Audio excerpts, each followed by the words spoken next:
avant d'arriver au sous-thème, nous mentionnons le 6e point. Le cœur devient impur lorsque les pensées de votre cœur deviennent des pensées envieuses. C'est le 6e point. Et il y a aussi le 7e point. Le cœur devient impur lorsque les pensées de votre cœur sont orgueilleuses. Il y a une très très grande différence entre le cœur envieux et le cœur orgueilleux. Le cœur qui est envieux, ce sont les pensées. Lorsque le cœur devient envieux, c'est lorsque les pensées de ce cœur vous comparent aux personnes qui vivent ce que vous souhaitez vivre à leur place. Lorsque votre cœur vous compare à quelqu'un parce que la personne vit ce que vous souhaitiez vivre à sa place, c'est un cœur envieux. C'est par exemple le cœur de tous les candidats présidents de la République aujourd'hui sont tous en train d'envier une place. Ils sont conscients qu'il n'y a qu'une place, mais ils sont une trentaine à chercher la place. C'est un cœur envieux. Alléluia. Amen. Et lorsque le cœur de quelqu'un est envieux, son cœur désire, ou bien son cœur est rempli des pensées qui, quand il vous regarde, il se voit là où vous êtes. Mais il ne se pose pas la question de savoir, et si j'étais à sa place, maintenant lui il serait où? D'où le cœur de quelqu'un, quand il est envieux, il tue même la personne qu'il regarde. Il ne souhaite pas que tu progresses. Mais il n'a pas dit ça. Il n'a pas dit ça. Mais son cœur est envieux au point de chercher à être là. Le cœur envieux ne veut pas attendre le temps de Dieu. Le cœur envieux souhaite être à la place qu'il désire, même avant le temps de Dieu. Quelqu'un me suit attentivement. Alléluia. Le cœur envieux parle avec des regrets. Ah, en tout cas, la fille là. Ah, le frère là. Ah, Dieu. Lorsque le frère est déjà marié ou la sœur est déjà mariée, tu ne peux plus avoir ce genre de propos. Ça sous-entend que tu continues d'envier ce cœur, cette personne. Quelqu'un me suit attentivement. Amen. Un cœur envieux tue même les personnes. Alléluia. N'aimez pas une personne qui vous dit, ah, Papa Joe, je souhaiterais être à ta place. Hein? Toi, tu es bien. Hein? Cette personne t'a déjà tué. Dis à ton voisin, je commence à te comprendre. Enfin, ce sont les pensées orgueilleuses. Les pensées orgueilleuses, ce n'est pas ce que vous dites souvent. Non. Ce genre d'orgueil, c'est souvent lorsqu'on détient quelque chose. Quand quelqu'un parle en disant c'est moi, c'est quand il a déjà une chose. Je ne parle pas de ce genre de pensée orgueilleuse. Ce genre de pensée orgueilleuse dont nous parlons ici, c'est plutôt le type de personne, pas parce qu'il a le bien, non, mais parce que lui se considère être différent des autres. Exemple, la Bible dit dans Luc 18, verset 11, le pharisien debout priait ainsi en lui-même. Il priait ainsi en lui-même. Luc 18, verset 11. Je suis en train d'expliquer les pensées orgueilleuses. Amen. Les pensées orgueilleuses rendent le cœur impur, au point que Dieu, même s'il veut te faire du bien, il n'arrivera pas à le faire. Pourquoi il n'arrivera pas à le faire? Parce que ton cœur est orgueilleux. Mais quand Dieu dit que ton cœur est orgueilleux, c'est qu'il considère que ton cœur est maintenant souillé, au point que je ne peux plus agir dans ta vie. Comment? Ça s'explique dans ce texte, Luc 18, 11. Le pharisien debout priait en lui-même. Priait ainsi en lui-même. Ça veut dire qu'il priait où? Dans son cœur. Ô Dieu, je te rends grâce de ce que je ne suis pas comme le reste des hommes. Ce qui veut dire dans ce texte, même si je ne sais pas trop exactement ce que ça veut sous-entendre, mais quand j'essaie de le comprendre, je pense ceci. Sa bouche dit une chose, mais son cœur dit une autre. Quelqu'un me suit? Oh Dieu, bénis mon âme. Mais dans le cœur, il dit, oh Dieu, je te loue de ce que je ne suis pas comme les autres. C'est le cœur envieux que vous connaissiez, c'est Ngai. Non, c'est pas de ça dont je parle. Ce qui souille le cœur de quelqu'un, c'est quand lui pense qu'il est digne, ou il s'est qualifié et il s'est jugé digne d'une chose. Oh Dieu, moi quand même je jeûne. Amen. Écoutez. Le pharisien debout priait ainsi en lui-même. Oh Dieu, je te rends grâce de ce que je ne suis pas comme le reste des hommes, qui sont ravisseurs, injustes, adultères, ou même ce publicain qui est ici. Il dit au verset 12, je jeûne 2 fois la semaine, je donne la dîme. Vous voyez le cœur orgueilleux? Le cœur orgueilleux établit la liste de ses bienfaits pour justifier la liste des bienfaits que Dieu doit lui accorder. Est-ce que quelqu'un me suit? Le cœur orgueilleux attend une chose de Dieu en réponse de ce que lui il fait pour Dieu. Alléluia. Donc le cœur orgueilleux, ce sont les pensées du cœur qui vous comparent à ceux qui sont plus faibles que vous. Ça c'est un cœur orgueilleux. Il se compare à ceux qui sont plus faibles. Je ne suis pas comme eux. Eux là, ils ne font que pécher. Eux là, ils ne font que voler. Le cœur envieux, le cœur orgueilleux se compare à ceux qui sont plus faibles. Ce sont aussi les pensées que vous avez qui apprécient vos actions plus que la grâce de Dieu. Les pensées que vous avez qui apprécient vos actions plus que quoi? La grâce de Dieu. Alléluia. Le cœur orgueilleux pense que Dieu peut le faire pour moi parce que moi je fais ceci pour Dieu. Je parle à toutes les personnes qui jeûnent et qui prient, qui passent des nuits de prière, qui passent des temps dans la présence de Dieu. Sachez une chose, Dieu vous visite non pas parce que vous faites tout ça, mais il vous visite parce que c'est dans sa grâce qu'il vous l'accorde. Amen. Le jeûne et la prière ont pour objectif de briser l'homme que je suis pour pouvoir sortir l'homme que je ne suis pas. L'homme que je suis doit être détruit au point que l'homme que je ne suis pas encore vienne. C'est pourquoi les vrais hommes de prière durent longtemps dans la prière, non pas parce qu'ils veulent faire longtemps, mais parce qu'ils sont en train de soupirer à l'aide de Dieu. Ce qui l'a gardé longtemps, c'est cette sensation d'indignité. Il n'est pas digne de recevoir la chose. Alors, ça crée ce qu'on appelle comme un soupir inexprimable. Donc, il dit une chose, mais il y a la partie soupir inexprimable que le cœur dit à Dieu. Donc, il dit à Dieu, oh Dieu, souviens-toi de moi. Oh, qui dit, ce sont des mots que tu ne peux pas entendre avec l'oreille, mais Dieu entend veut dire, je ne sais pas quoi. Souviens-toi donc. Le vocabulaire étant limité à 26 lettres qu'on utilise tous les jours, fait que lorsqu'on veut dire certaines choses à Dieu, par exemple, quand tu veux dire à Dieu que... Tu as entendu le truc là? Le vocabulaire n'arrive pas à le dire, parce qu'il n'y a pas cette lettre, la lettre... Alléluia. Quand on a mal, on parle une langue que le vocabulaire n'a pas. Aïe! Qu'est-ce que tu veux dire?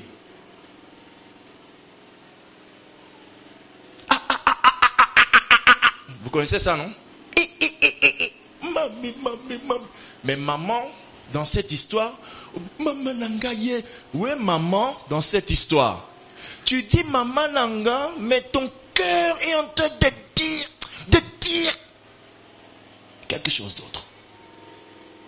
Qui me suit attentivement? D'où le cœur peut devenir souillé sans que tu n'aies péché, sans que tu ne sois là en boîte, mais il est souillé parce que simplement il y a un soupir qui n'est pas de Dieu. Alléluia. La personne prêche, par exemple, tu fais tu n'as pas dit quelque chose de mal, mais c'est il y a un gars like Sani. Vous connaissez ça, non? Dis à ton voisin, est-ce qu'il s'agit de toi? Acclame Dieu pour ce message. Non, fais ça bien, toi tu fais pas bien.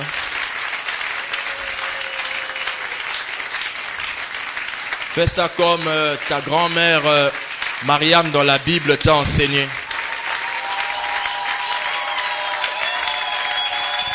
Voilà.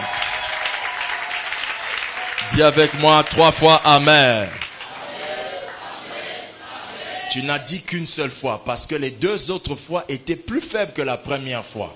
Dis 3 fois Amen. 3. La force d'un cœur pur. Sous-thème, les sources du cœur. Proverbe 4, verset 23 dit ceci. Les sources du cœur. Quelqu'un a bien entendu? Les sources du cœur. Proverbe chapitre 4 au verset 23 dit ceci. Écoutez. Garde ton cœur. Non pas garde ta voiture. Garde ta maison. Mais garde ton cœur plus que quoi? Toute autre chose. Non pas garde ton cœur plus que tout autre organe. Mais garde ton cœur plus que toute autre chose. Parce que les choses ont le pouvoir de prendre le cœur. Qui a compris? Les choses ont le pouvoir de prendre ton cœur. Il y a des maisons qui prennent ton cœur. Qui t'ont enlevé même la paix depuis que tu as vu la maison là. Tellement le prix est abordable, mais toi tu n'es pas abordable. Financièrement tu n'as pas. D'où la chose prend ton cœur. Alors la Bible dit, maintenant toi garde ton cœur plus que toute autre chose, car de lui viennent les sources de la vie.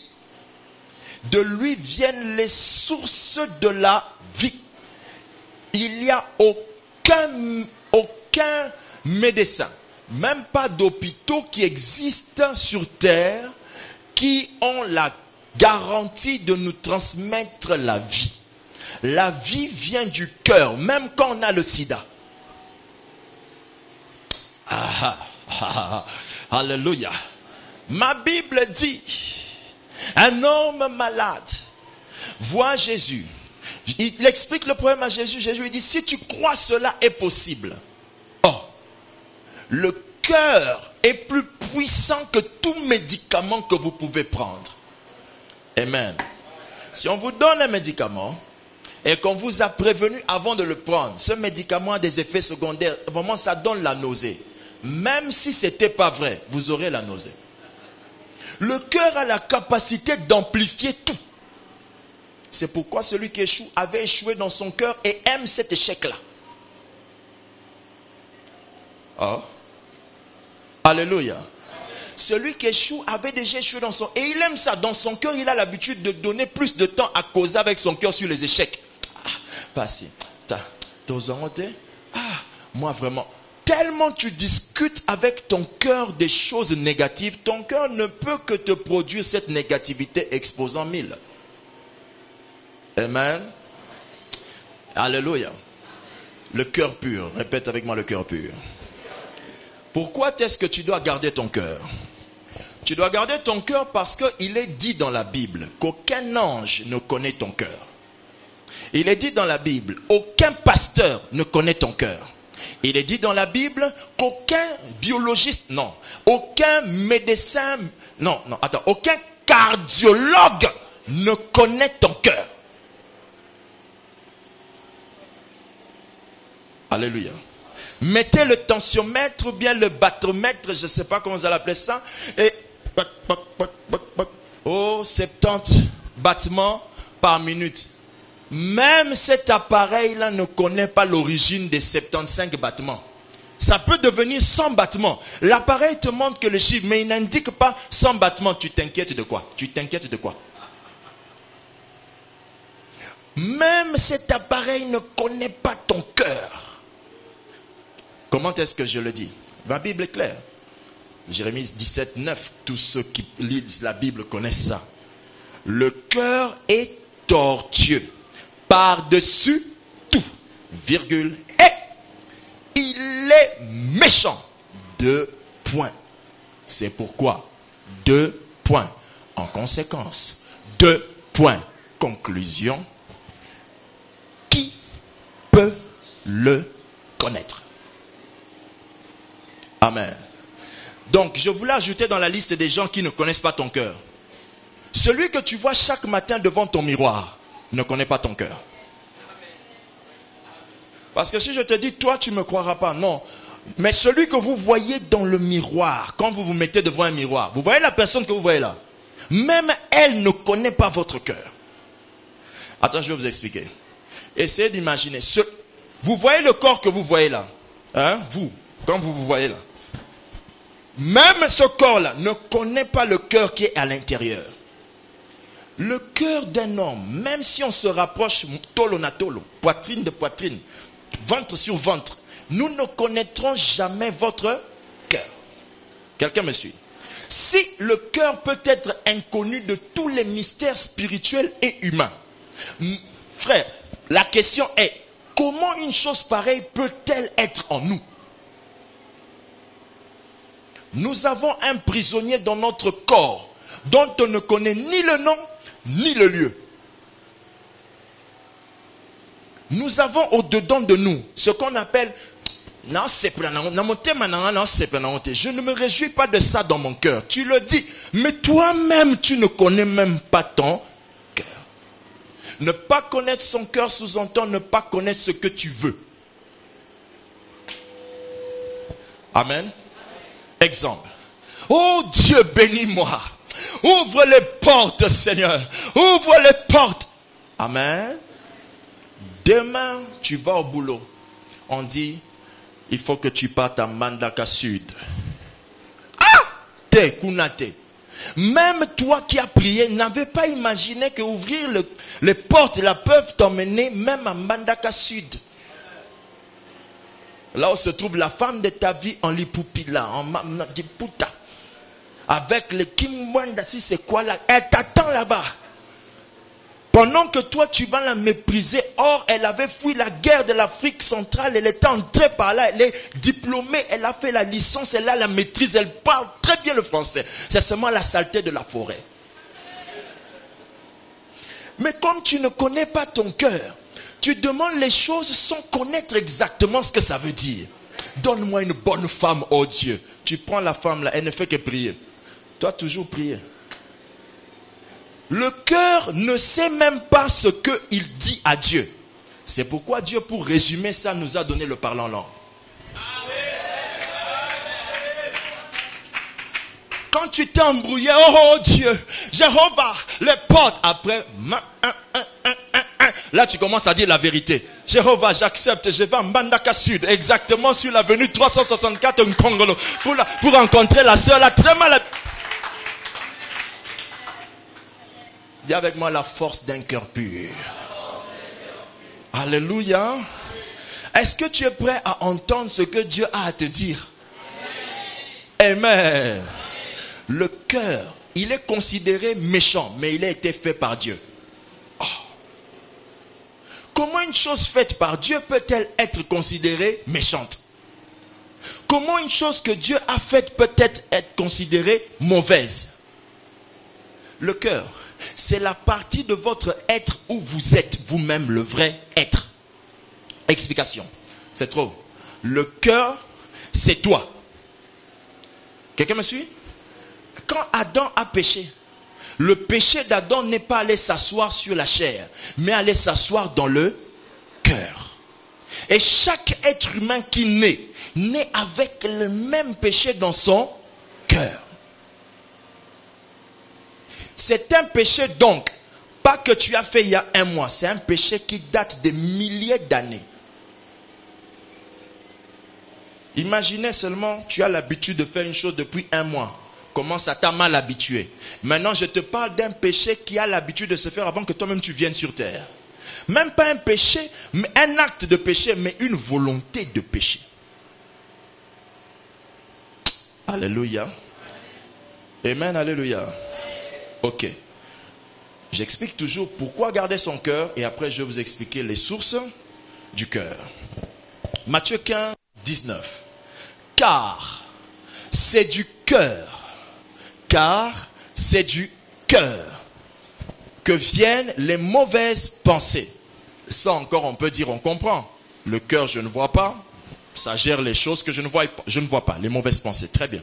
Virgule, Matthieu 15, 19. Hein? Car, Matthieu 15, 19, je vois que vous cherchez encore, je vous attends. Car, vous y êtes frère? car c'est du cœur que viennent les mauvaises pensées. Virgule, ça se comprend. C'est du cœur que viennent les meurtres. Ça se comprend pas. Virgule, c'est du cœur que viennent les adultères et non pas l'adultère. Ça se comprend pas. Virgule, c'est du cœur que viennent les impudicités et non pas l'impudicité. Quelqu'un me suit attentivement? Amen. On va y arriver. Verset 20. Non, je continue. C'est du cœur que viennent les vols et non pas le vol. C'est du cœur que viennent les faux témoignages et non pas le faux témoignage. C'est du cœur que viennent les calomnies et non pas la calomnie. Quelqu'un me suit? Pourquoi? Quand vous allez lire votre Bible, c'est le péché qui fait naître la calomnie. Mais c'est le cœur qui fait naître les calomnies. Qu'est-ce que ça veut dire? Votre cœur amplifie tout. Ça multiplie tout. C'est pourquoi quand vous êtes méchant, vous êtes entré dans un chemin où vous ne vous arrêterez jamais d'être comment? Méchant. Ne permettez jamais à votre cœur de penser du mal de votre femme. Vous finirez par la tuer pendant qu'elle vit avec vous. Quelqu'un me suit? Alors, vous voyez ce que nous venons de lire. Ça prouve que le cœur est une chose à bien garder. Car un homme marié est capable d'être dans les impudicités dans son cœur. Ou bien, allais-je dire, les adultères dans son cœur. Comment dire, pourquoi dire les adultères et non pas l'adultère? L'adultère est l'acte. Les adultères, c'est l'ensemble des pensées qui le font. Il a commis l'adultère. Mais il est dans les adultères. Dans la pensée, il touche cette femme, il laisse, il touche celle-là, il touche celle-là, il touche celle-là, il touche celle-là. Heureusement qu'il n'y a pas de prison de pensée. Sinon, on allait condamner à mort certaines personnes ici. Et certains papas allaient envoyer des Joshimata à un frère qui est derrière parce qu'il est en train de dire de sa femme des choses. Merci Seigneur parce que nos oreilles n'entendent pas ces choses. Amen, alléluia. J'entends quelqu'un dire gloire au Seigneur, bien. Quand vous êtes en train de marcher dans un escalier, ne laissez jamais une sœur passer devant vous. La galanterie s'arrête dans les marches. Ça peut vous créer des problèmes terribles dans vos pensées, vous exposant à des impudicités. Je conseille les enfants de Dieu. Je préfère dire des choses pratiques. Oui ou non? Au lieu de vous faire croire que nous sommes faits d'esprit et d'esprit. Non, de chair et de sang. Quelqu'un me suit attentivement. Donc la galanterie s'arrête, frère, sur les marches. Et quand vous remarquez que certaines personnes ne peuvent pas être en train de marcher devant vous, frère, marchez devant. Elle n'a qu'à vous traiter de non-galant. Protégez votre âme. Amen. Ça, j'ai dit ça pour les faibles, hein. Je n'ai pas dit ça pour tout le monde. Hein. Et il y en a, ils ne voient rien. Tu es devant, ils ne voient pas. Et toi et l'air, vous êtes pareil. Et toi, donc vous êtes pareil. Tu fais tout ce que tu fais, ils ne te voient pas. Puisse Dieu rendre aveugle vos maris de cette manière au nom de Jésus. Ne dis pas dans ton cœur, mon mari n'est pas comme ça. Hey, qui connaît le cœur? Alléluia. Tu ne connais que ce qu'il te dit. Tu ignores tout ce qu'il ne te dit pas. C'est pourquoi je demande toujours à mon épouse, prie. Ah, chérie, comment tu peux penser à des choses? Non. Le pays le mieux gardé est le pays qui a le plus d'armes.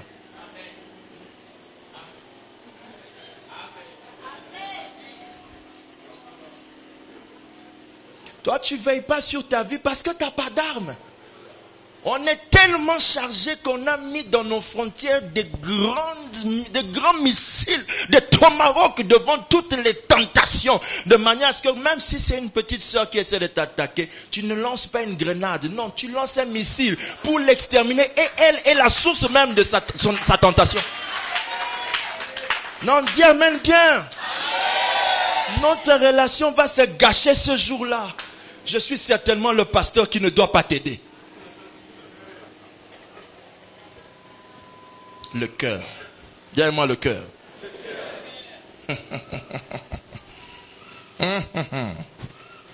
Beaucoup de frères dans le cœur sautent. Oh, tu m'as sauvé. Mais ils sont sereins quand vous les voyez là. Et vous vous dites toujours, Dieu fais-moi grâce d'être comme ce frère. Il ne faut pas faire des prières insensées comme ça, frère. Vous vous mettez dans des situations très dangereuses. Tous ceux qui ont prié d'être comme ça, comme David, qu'est-ce qui s'est passé après? Salomon a dû demander d'être comme David. Il a hérité quoi? 1000 concubines. Pourquoi? La fin de la vie de cet homme, il était en train de regarder une autre femme de loin. Quand son cœur a regardé ça, son cœur a désiré, il s'est arrêté sur la femme? C'était David. Ne juge pas la qualité des gens par leurs œuvres bonnes et généreuses que vous voyez à l'extérieur. Un cœur peut être contraire à toute action généreuse posée par les mains. Oh, alléluia. Amen. Hein? Qui dit amen s'il vous plaît? Quelqu'un peut commencer à te dire, papa, tu montes, papa, tu montes, papa. Après, c'est les. Il savait là où il allait. Très bien. Et le don qu'il utilise là, vient d'en haut.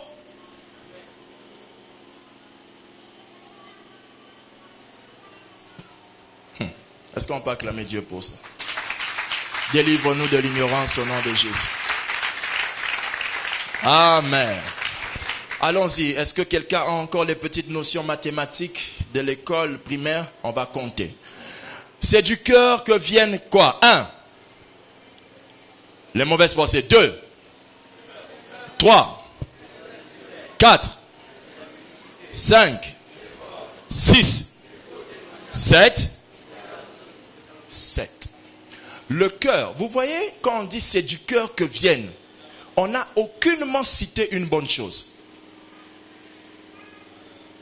Ah, c'est le cœur, c'est du cœur que viennent. On ne cite que des mauvaises choses. Il n'y a même pas là le jeûne, l'amour de Dieu, la passion des âmes. Toutes ces choses sont étrangères au cœur de l'homme. C'est le Saint-Esprit qui emmène ça. Vous me suivez? Toutes ces choses sont étranges. Quand vous... Parce que nous avons prié. Lokuta frère. Nous avons même kango. Alléluia. Quelqu'un craint Dieu. Lokuta frère, c'est l'esprit de la crainte de l'Éternel qui est en lui. Mais c'est du cœur de l'homme, pas de Dieu. De l'homme que viennent toutes ces mauvaises choses. Alors, pour comprendre donc les sources, parce que la Bible dit, garde ton cœur car c'est de là que viennent les sources de quoi? De la vie.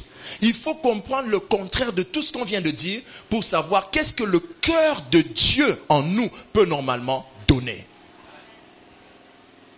Première source de vie du cœur d'un homme qui marche avec Dieu.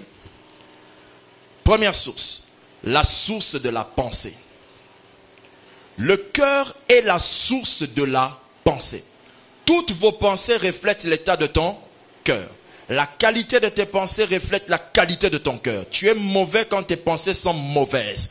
Même si tu es gentil, tu es mauvais quand tes pensées sont mauvaises. Et là, on parle d'une chose qu'on ne voit pas, mais que toi-même connais. Première source, la source de la pensée. C'est le cœur qui emmène les pensées. C'est pourquoi la Bible dit, c'est du cœur que viennent les mauvaises quoi? Pensées. Parce que le cœur produit les pensées. Vous allez voir demain que quand on dit les mauvaises pensées viennent du cœur, ce n'est pas parce que Dieu nous a créés mauvais. Non, c'est le péché qui nous a rendus comme ça. Cependant, le cœur de l'homme a toujours deux possibilités. Tirer le trésor du bien ou tirer le trésor du mal. Demain. Deuxième source, la Bible dit, c'est du cœur que viennent les mauvaises pensées. Deuxième quoi? Les meurtres. Ce qui veut dire, la deuxième source positive du cœur, c'est quoi? La vie. La vie. Le cœur de l'homme peut lui donner la vie. C'est du cœur que viennent les pensées. C'est du cœur que vienne aussi la vie. Votre cœur peut prolonger vos jours sur terre. Votre cœur. Alléluia. Vous connaissez cette belle histoire de cette dame, je crois que c'était je ne sais pas dans quel hôpital, qui, on lui a dit que ton cancer est arrivé au stade terminal, vous ne pouvez plus vous en sortir. Alors la dame a dit que, mais puisqu'il n'y a plus moyen de s'en sortir, vaut mieux faire de mes derniers jours des jours heureux. La dame a commencé à chanter à l'hôpital. Alléluia. Elle chantait tout le temps. Et pendant qu'elle chantait, la date dans laquelle elle devait mourir est passée. Alors elle chantait toujours et elle s'est dit Tika na suka vina ngana kombata hôpital. Yewana. Yemoko kisina bilaka kemona. La dame commençait à balayer une grande quantité. Force nanzote ezonga. Yonde nzambe nangu. Ninya ongana okufananga. Kemona Yahweh. Alléluia. Le médecin fait le tour de chambre et dit, mais maman, je dois mettre un nom pour donner de la substance à l'histoire. Ma Pauline, mais vous allez mieux? Faites un peu un check-up. Ah, maman, Pauline. On check maman Pauline. Et le cancer. Et je ne sais pas quoi. Et toute l'amitié des maladies. Là. Vous connaissez, les maladies ont une grande amitié. Hein. Quand le mot de tête vient, il cache un autre ami, un autre ami, un autre ami. Tous ont été séparés ce jour-là. La dame est sortie guérie. Qu'est-ce qui s'est passé? Son cœur a simplement posé dedans une nouvelle pensée. Ça produit automatiquement autre chose. Car du cœur vient la vie. Un médicament peut être nul parce que votre cœur n'y est pas dedans. Qu'est-ce qui nous guérit quand on va se faire soigner à l'étranger? C'est d'abord l'étranger. Quand vous entrez simplement dans, je ne vais pas citer le nom ici, hein, quand vous entrez simplement dans l'hôpital de là-bas, là, tu entres, l'odeur elle-même, l'odeur te dit déjà, et sache que tu te rapproches de la mort. Mais tu entres ailleurs, il y a un tel conditionnement que tu te dis, tout le monde a mon ganga. Mais après, malgré que tu peux mourir, mais ton cœur avait espéré. Ah, le cœur. Le jour que vous allez maîtriser votre cœur, vous l'utiliserez juste à bon escient pour que ça vous aide. Alléluia. Amen. C'est comme quand vous arrivez dans une église. Quand quelqu'un vous raconte des mauvaises choses dans une église, fermez l'oreille s'il vous plaît. Cette personne-là va tuer ta foi. Garde ton cœur. Garde ton cœur. Alléluia. Ceux qui disent toujours, pasteur makamba kassia, yaza makamba pété. Quand quelqu'un dit pasteur, il est dur, il est difficile. La personne là est légère quelque part. Les légers voient il est difficile. Les difficiles condamnent les légers. C'est une inimitié qui existe depuis des générations, des siècles et des siècles. On ne pourra jamais s'entendre avec toi.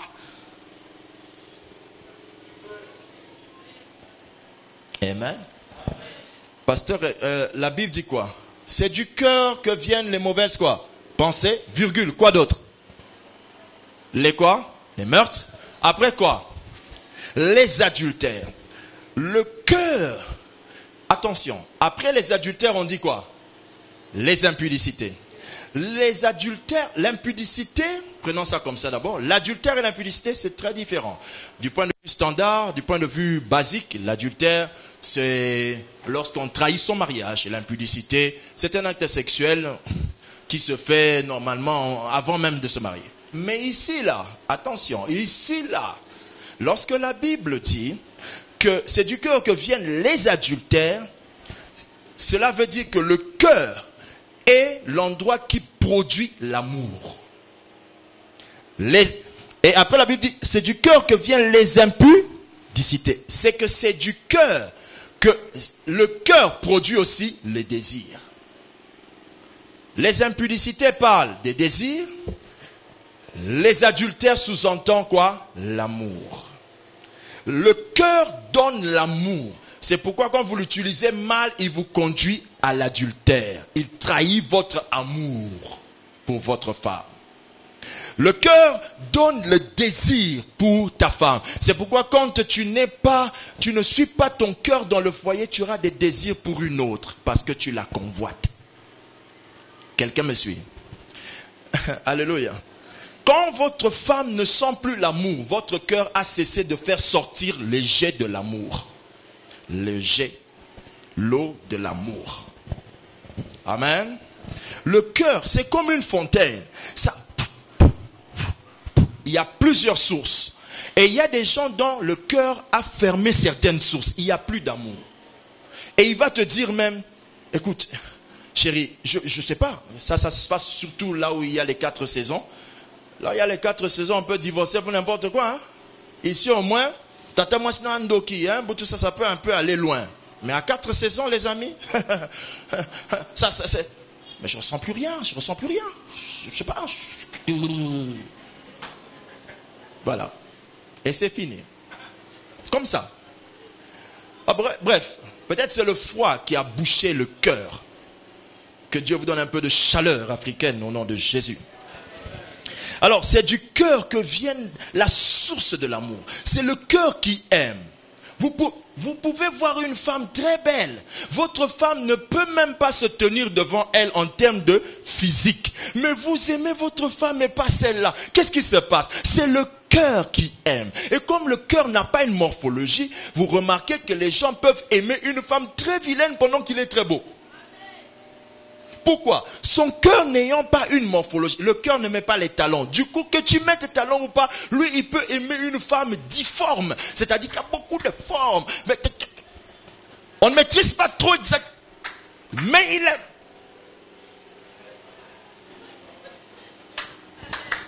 Et qu'est-ce qui fait ça? Le cœur. Amen. Le cœur, il n'a pas de forme. Amen. Alléluia. Le cœur. Le cœur. Alléluia. Ne cherche pas un garçon qui éveille tes cheveux, tes sens, tes poils. J'ai senti la chair de poule. Tu vas entrer dans un poulailler. Fais attention. Ne sens pas ces choses-là. Sens le cœur. Il y a un livre qui va bientôt sortir là. C'est comment le livre, fils? Rappelle-moi le thème. Le chrétien et les relations amoureuses. Oh mon Dieu, tu as dit des choses là-dedans. Mamma mia. Ah frère, finis ça vite, viens partager ça. Il dit dans son livre que ce qui fait que les gens n'arrivent pas à gérer leurs relations, c'est parce qu'ils ne savent pas que dans l'amour, il y a 3 choses. 1, il y a avoir un but. 2, avoir un but, atteindre le but. 3, poursuivre le but. Oh, mais vous qui t'a parlé de ces choses-là, fils? Wow! Alléluia! Toi-même, tu n'es pas marié. Pourquoi? Le fait qu'il ne soit pas marié, il peut parler sans remords. Mais nous, on va parler en calculant le jour où j'avais mal parlé à madame. Et on essaie de corriger l'écriture pour que ça m'aide, moi, à être calme en lisant. Merci, frère. Qui a compris? Ah, il faut lire ce livre-là. Tu vas le faire ici, hein, ouverture, lancement aussi. Après ton voyage, là, tu reviens. Tu fais bien, on achète aussi. Si tu finis ce séminaire et tu restes comme tes parents t'ont mis au monde, c'est que frères et sœurs, tu dois encore retourner dans un ventre. C'est ça qui bloque l'élévation des gens. Alors, le cœur, c'est du cœur que vient la source de l'amour, la source du désir de la chair. Frère, vous voyez, avant que le corps réagisse quand tu vois ta femme, ça doit venir du cœur, n'est-ce pas? Ça vient du cœur. C'est pourquoi, allez raconter, on va vous dire que lorsque dans une relation on s'entend bien, on ressent aussi le désir. Le désir charnel est un péché hors du mariage quand il est fait. Mais chez nous, dans le foyer, c'est une bénédiction. Quand ça t'arrive, tu dis même, je suis rempli du Saint-Esprit. Eh baba. Eh, alléluia. Quelqu'un me suit attentivement.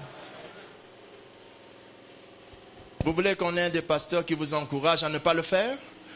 Faites-le à l'intérieur. À l'extérieur, la Bible dit, maudit sois-tu. Soyez bénis dans vos mariages.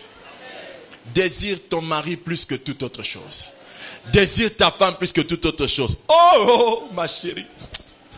Dis avec moi, amen. Quand tu parles de ta femme, c'est toujours les femmes vraiment. Non, tu es maudit, frère. Tu as un problème avec ton cœur. Amen. Ne laisse pas l'histoire de ta mère pourrir ton cœur et emmener ça chez ta femme. Qui a compris? Très bien. On peut y aller. La suite dit quoi? Les adultères, les impudicités et quoi? Les vols. Donc c'est du cœur que vient la source du gain.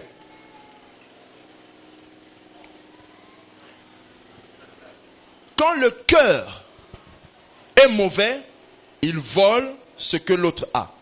Quand le cœur est bon, il l'obtient.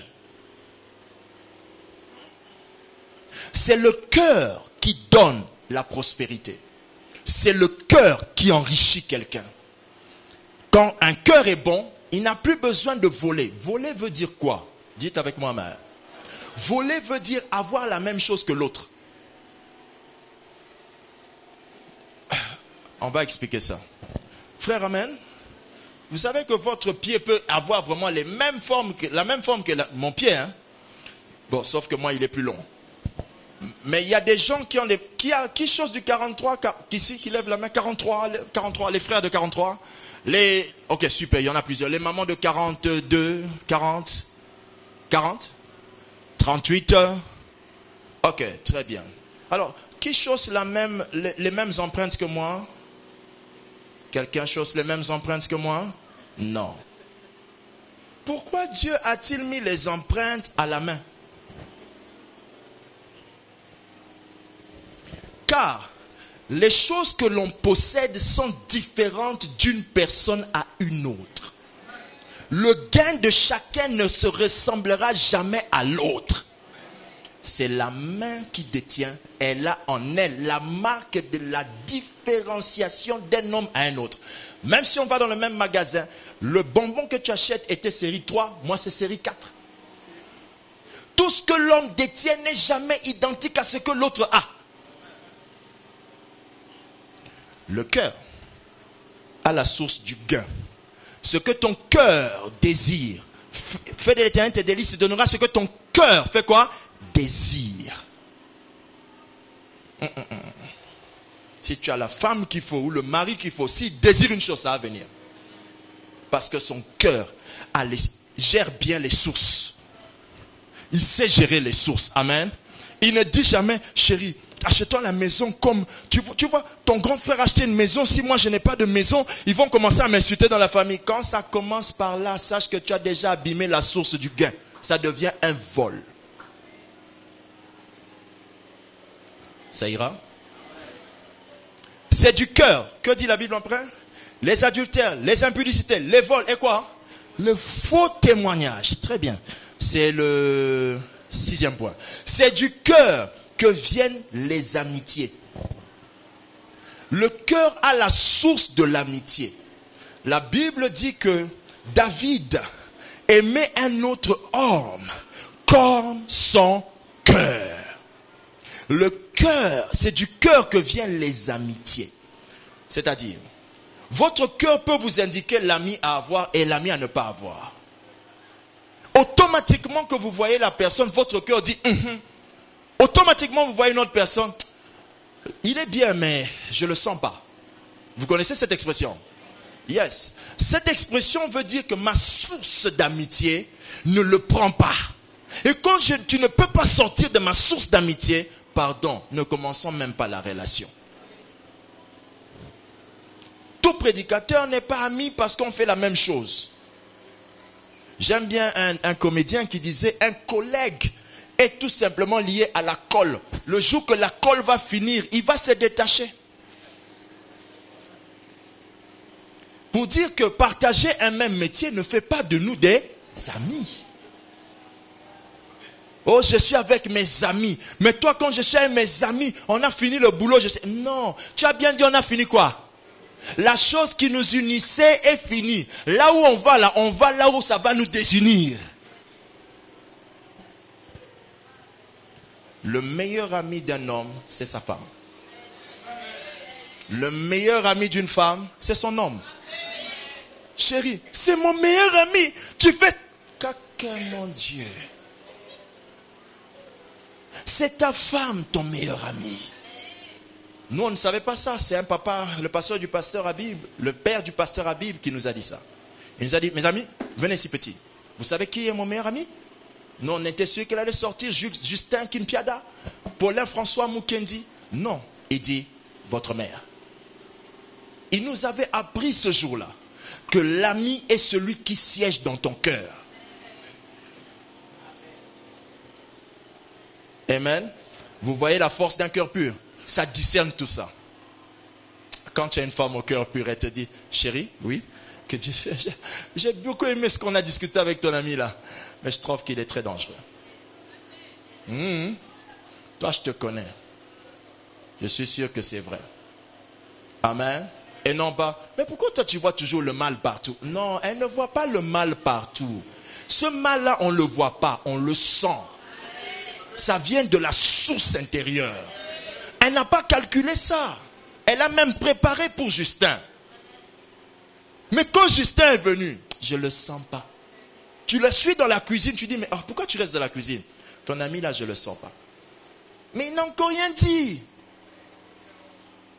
La source.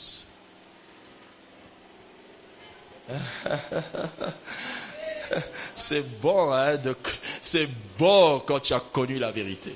Tu entres dans un calme incroyable. Acclamons Dieu pour ça.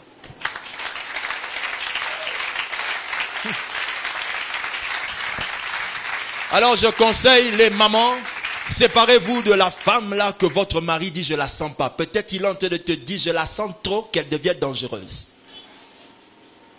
Séparez-vous de la femme dont votre mari dit mais elle vient chaque jour comme ça, elle n'est pas mariée. Il est en train de vous dire je ne veux plus la voir.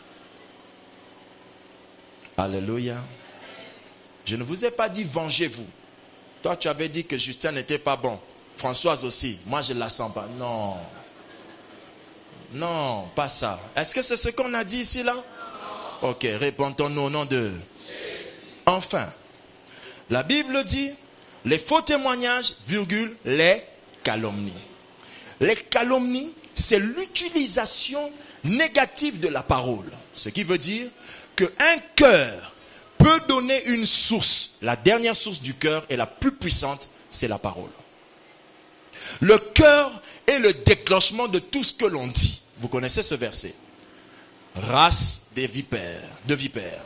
Comment pourriez-vous dire de bonnes choses, méchants comme vous l'êtes?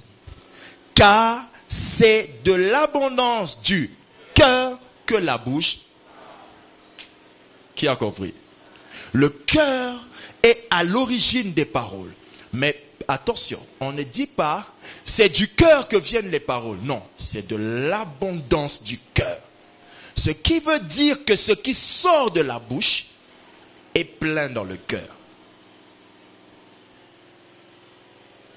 Non, j'avais seulement dit ça pour m'amuser. Cet amusement-là montre que c'est plein dans ton cœur. Tu as cherché une occasion pour dire ça. On dit aussi ceci en français, que souvent les vérités, il faut les dire en blaguant. Oh, bêta, frère, viens, on va bêta. Bêta qui m'a bé. Il t'a dit ça. Alléluia. Le spirituel. Oh, le spirituel.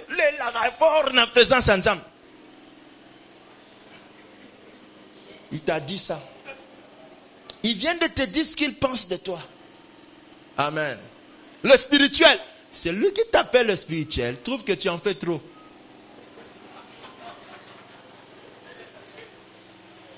Est-ce que quelqu'un commence à comprendre comment fonctionne le cœur?